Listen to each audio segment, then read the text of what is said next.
Hi every one, this is from SEBI IAS academy. இன்னைக்கு நம்ம current affairs தான் பார்க்க போகிறோம். எதிர்காலத்திற்கு தயாராகும் திட்டம் மாணவர்களுக்கு வழிகாட்டுதல். ஸோ இந்த டாபிக் பார்த்தீங்கன்னா குரூப் 1 மெயின் சிலபஸில் பேப்பர் 2ல் சோஷியல் இஷ்யூஸில் எஜுகேஷனில் வந்து கவர் ஆகும்.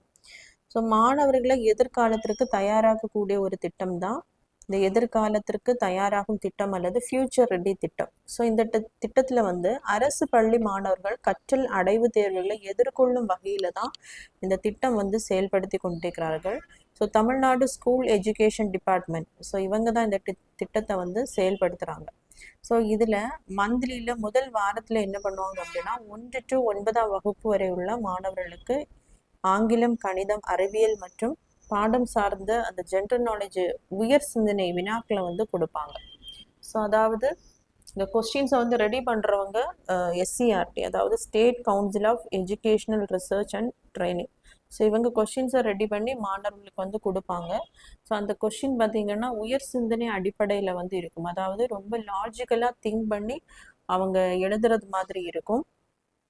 ஸோ எதற்காக இந்த மாதிரி ஒரு தேர்வை வந்து கண்டக்ட் பண்ணுறாங்க அப்படின்னா அவர்களுடைய எதிர்காலத்திற்காக. ஸோ ஃபியூச்சரில் பார்த்திங்கன்னா காம்படிட்டிவ் எக்ஸாம்ஸ் வந்து நிறைய எழுத வேண்டியது இருக்கும்.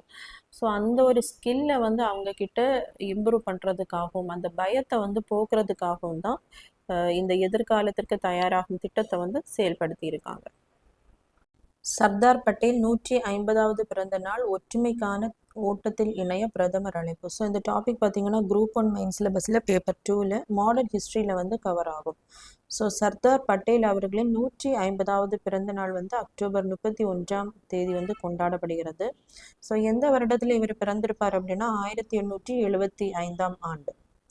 ஸோ இந்தியா விடுதலை அடைந்த பிறகு நாட்டின் முதல் உள்துறை அமைச்சராகவும் துணை பிரதமராகவும் தான் இந்த பட்டேல் வந்து இருந்திருப்பாங்க. அதுக்கு முன்னாடி 1946ல் ஒரு இடைக்கால அரசு வந்து உருவாகி இருப்பாங்க. அதாவது ஆட்சி மாற்றம், ஆங்கிலேயரிடமிருந்து இந்தியர்களுக்கு அந்த ஆட்சி மாற்றம் செய்யும்போது ஒரு இடைக்கால அரசை வந்து உருவாக்கி இருப்பாங்க. அதுலேயும் பார்த்தீங்கன்னா ஜவஹர்லால் நேரு அவர்கள் வைஸ் பிரசிடெண்ட்டாக இருப்பார். பிரசிடெண்ட்டாக வந்து லார்ட் வேவல் அவர்கள் இருந்திருப்பாங்க.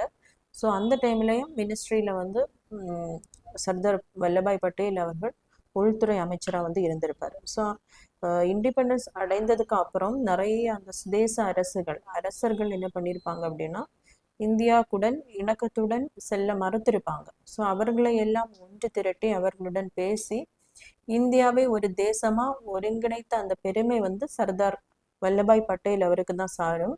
ஸோ அதனால தான் இவரை நம்மளுடைய இரும்பு மனிதர், இந்தியாவின் இரும்பு மனிதர் அப்படின்னு அழைக்கப்படுகிறார். ஸோ அவருடைய பிறந்த நாளான அக்டோபர் 1 தான் தேசிய ஒற்றுமை தினமாக கொண்டாடப்படுகிறது. நவம்பர் 2 விண்ணில் பாய்கிறது LV-M3 ராக்கெட். ஸோ இந்த டாபிக் பார்த்தீங்கன்னா குரூப் 1 மெயின் சிலபஸில் பேப்பர் 3ல் சயின்ஸ் அண்ட் டெக்னாலஜியில் வந்து கவர் ஆகும். கடலோர எல்லையை கண்காணிப்பதற்காகவும் போர்க்கப்பல் மற்றும் விமானம் இடையே கம்யூனிகேஷனை வந்து மேம்படுத்துறதுக்காகவும் நவம்பர் 2ஆம் தேதி ஆந்திர பிரதேசத்தில் இருக்கக்கூடிய ஸ்ரீஹரிகோட்டா விண்வெளி நிலையத்திலிருந்து CMS-03 அப்படிங்கிற செயற்கைக்கோளை LV-M3 அப்படிங்கிற ராக்கெட் மூலமாக நம்மளுடைய ISRO அவர்கள் செலுத்த இருக்காங்க. ஸோ இது வரைக்கும் பார்த்தீங்கன்னா இந்த கம்யூனிகேஷன் தகவல் தொடர்புக்காக 48 சேட்டலைட்டை வந்து விண்வெளிக்கு அனுப்பி இருக்காங்க. ஸோ 2013ஆம் ஆண்டு GSAT-7 ருக்மணி அப்படிங்கிற சேட்டலைட்டை தகவல் தொடர்பு சேட்டலைட்டை அனுப்பியிருப்பாங்க. அதனுடைய ஆயுட்காலம் வந்து முடிய போகுது. அதனால தான் 1600 கோடியில் அதிநவீன CMS-03 GSAT-7R அப்படிங்கிற அந்த சேட்டலைட்டை வந்து விண்ணில் வந்து ஏவ இருக்காங்க. ஸோ இதை சுமந்து செல்லக்கூடிய அந்த ராக்கெட் LV-M3 அப்படிங்கிறது இது 5வது அந்த ஏவுதல் திட்டம். ஸோ இந்த புவிவட்ட பாதையில் இதுவரைக்கும் செலுத்தப்பட்ட அந்த செயற்கைக்கோளிலே மிக அதிகமான அந்த எடை உள்ளது தான் இந்த CMS-03 அப்படிங்கிற செயற்கைக்கோள். இதில் பார்த்தீங்கன்னா மல்டி பேண்ட் டெக்னாலஜி இதில் இருக்கும் இந்த சேட்டலைட்டில். அதே மாதிரி இதுக்கு முன்னாடி சந்திராயன் 3 அப்படிங்கிற செயற்கைக்கோளை வந்து விண்ணில் அனுப்பியிருப்பாங்க. ஸோ அந்த சேட்டலைட்டையும் விண்ணில் சுமந்து சென்றது எந்த ராக்கெட் அப்படின்னா இந்த LV-M3 டைப் ராக்கெட் தான் சுமந்து சென்றிருக்கும்.